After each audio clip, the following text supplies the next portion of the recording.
Squawk Box this morning, Republicans counting on a victory in November's presidential election, and with it, they hope to bring significant changes to financial regulations, specifically Dodd-Frank.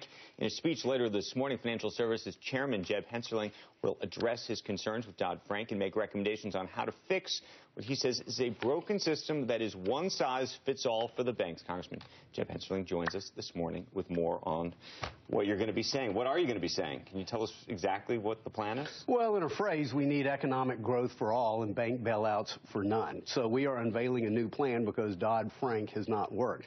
They said that it would lift the economy. It hasn't lifted the economy. We're still limping along at 2% economic growth. We had a non-existent jobs report. Wages are stagnant. Savings have failed. Right. They said that it would fix too big to fail. Instead, it enshrined too big to fail. So what does your plan do? What we do is, number one, we have a capital election. Banks have the opportunity that if they want to be well capitalized, they can be less regulated. We believe that we need a banking system that has a federal safety net that has a whole lot more capital and a whole lot less federal control.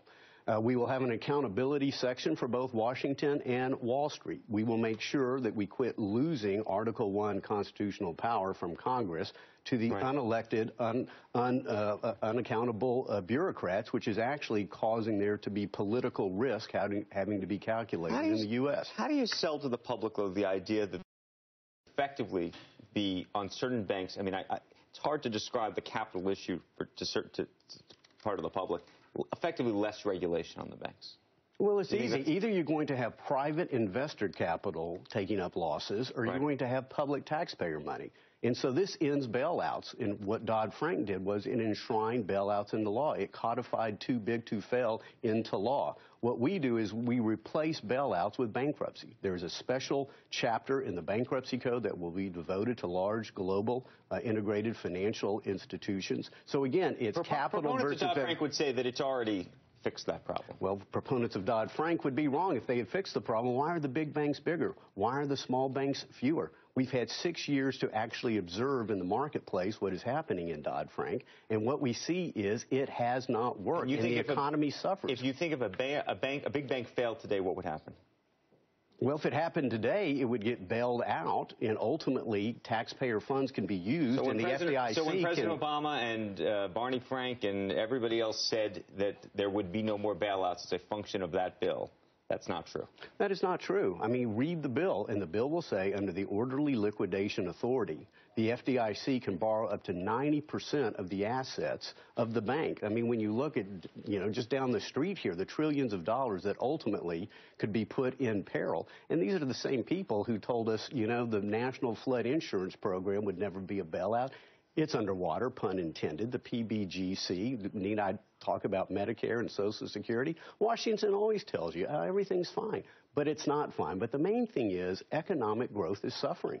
We have got to get the economy moving again, and one of the largest impediments to economic growth in America today is Dodd-Frank. We need more capital, we need less federal control, or ultimately we're going to wake up and our banks are going to be turned into the functional equivalent of for the political allocation of capital. We have got to avoid that if we're going to have a robust economy that lifts people from poverty, that gives the middle class hope.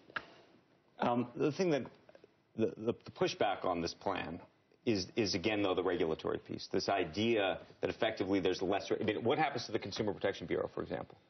Well, what we do is, number one, we give them a dual mission, because part of consumer protection is protecting the economic choices in vibrant competitive markets, and we're losing those. It's one of the reasons free checking has been cut in half. We have fewer credit cards. They cost more. We have certain auto loans that are costing $500 more. Only Washington would call that consumer protection. So, number one, we put them on budget, we give them a bipartisan commission, and we make sure they enforce the rules, not make up the rules. But we also increase penalties, Andrew, under our bills for bad actors on Wall Street and in the financial sector, because that is a critical part of making sure that we have economic growth. Have you discussed this with Donald Trump? I have not. I hope too soon. Are you still wake up in the morning and you would say you're an optimist? Well, you got to be in this job. Are you? There's a lot of reasons to crawl in the fetal position and weep. Let's say, okay, so Hillary's going to be the nominee, right? Bernie Sanders is going to have a lot of say in the plank. And if Hillary were to be elected and put Elizabeth Warren in a position of power or influence, what are we going to look like for the next 4 years? Well, now you're starting to depress me. That's what I'm talking about. How do you wake up every morning as an optimist? You have rose-colored glasses on. We can play a little La Vie en Rose, but I mean, well, when does the country go past the point of no return? I think particularly under the leadership of Speaker Paul Ryan, the House is very strongly positioned.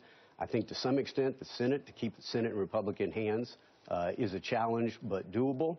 And then, you know, not unlike many Republicans, I've certainly had my disagreements with Donald Trump, but at least one thing is, I know he's working on a very solid tax plan, and he also realizes that Dodd-Frank has hurt working Americans and that it has broken its promises.